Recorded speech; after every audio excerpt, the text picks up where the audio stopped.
Good morning, family, friends, and all honorees. Good morning.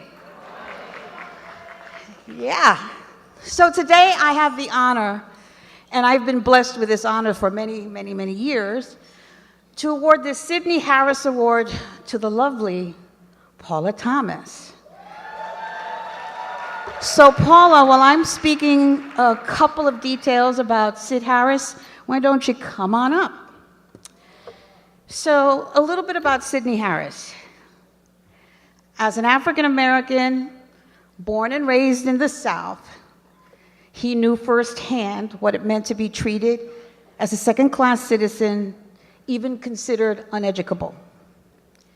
He earned a master's degree in special education from Columbia University, and it was, yes, you can applaud, and was a champion of youngsters with disabilities as well as the staff that serves them.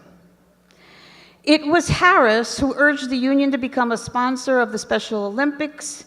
He was a strong, active union member, and as the majority of our leaders, God bless them, they came in the era of the civil rights movement. And and we may have to go back to that again. But right now, I can say that he inculcated into the union the value of our young people with disabilities and to help the staff that serve them, which leads right into Paula Thomas. Yeah, Paula. So, Paula Thomas, she's a mom, she's a leader, she's a paraprofessional, and she's been a chapter, yeah, baby, she's been a chapter leader, and this is her second round as a chapter leader at P4 in Queens. She's been awarded the Trachtenberg Award, the Para Leader Award. She is currently a PM staffer for District 75. So when I spoke to Paula, I asked her, why did you move into the union? She'll give you some more details about that.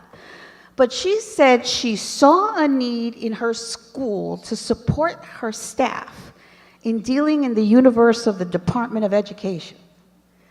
So never to shy away from a challenge, she stepped up to the plate and became the chapter leader. And God bless you for doing that.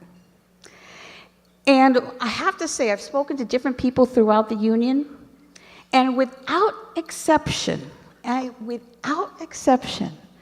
they tell me she is an extraordinary leader. There's not one bad iota about how she operates with staff and children. So she already has a powerful aura around her. So as Al Shanker said, you are a teacher, a leader, a vital force of decency. And on behalf of Michael Mulgrew, the UFT officers, past and present, and especially my dear friend and mentor, Bob Ostrowski, we are presenting you, where is it? The Sidney Harris Award. Paula, come on up.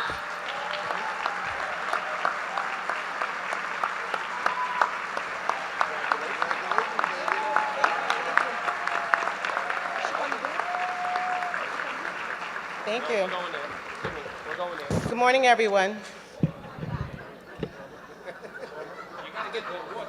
Oh. It's okay. It was our bad. Congratulations. Thank you, Michael. Congratulations. Thank you. You're not allowed to speak until you get the award. That's the rule. Now I'll take it. Thank you. Go right ahead. Okay, now go up. Okay. Good morning. So, it's an honor to be standing here before you all as I accept the Sidney Harris Award today.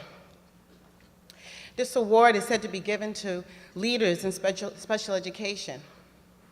I came into this field of education by what I thought was an accident, but quickly realized that the universe has a way of setting things up for you without your prior knowledge. 20 years ago today, I was in the NICU, or the neonatal intensive care unit, looking at a small baby boy that looked like a science project for the most part. He was the son that I'd asked God for. He came to me as he was, and I accepted him and was prepared to accept him as he was. Right there in the NICU unit, I learned that it was going to be a long and challenging road. But I took the first step and never looked back. What standing in the NICU taught me is that no matter how small and fragile one may look, they still have a purpose in life and a fight to fight. Along my son's journey, I had to learn about this life. I would go on to learn that in life, you gain nothing without great labor. This was something taught to me when I was just a young girl. My mother would say it all the time. It rang in my ears and still does to this very day. Nothing without great labor is what I live by. Becoming a parent wasn't easy. Finding my way onto a career path was not easy, but I never gave up. I am currently doing two things that I love. That is working with children and being a unionist.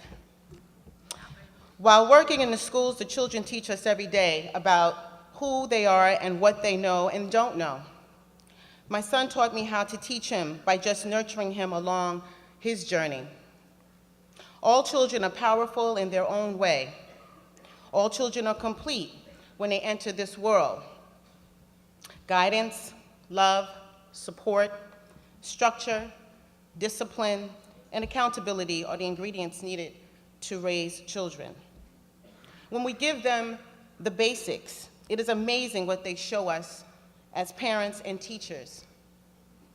Nothing without great labor is how I live my life. Work hard, take a chance, step out of my comfort zone, be the first if need be, but get the job done. Do your best to be your best. This is something else that I live by.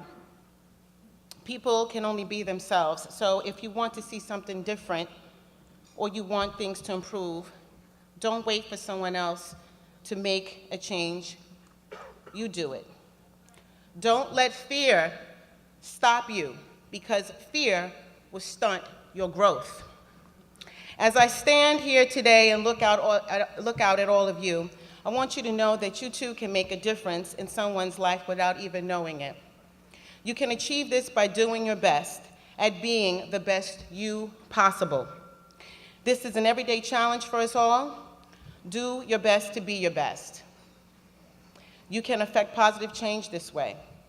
20 years ago, I did my best to be my best with a sick little boy who is now, many years later, he is a fine young man and capable of doing great things in life.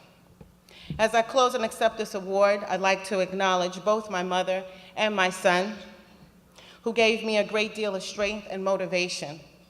The UFT and the exec board members for my nomination, my District 75 team at the Manhattan Borough Office, and members of the P4Q organization for supporting my union events and meetings, for teaching and helping me to become a better chapter leader with every year.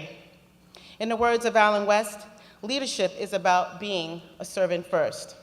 Remember, nothing without great labor. Thank you, everyone.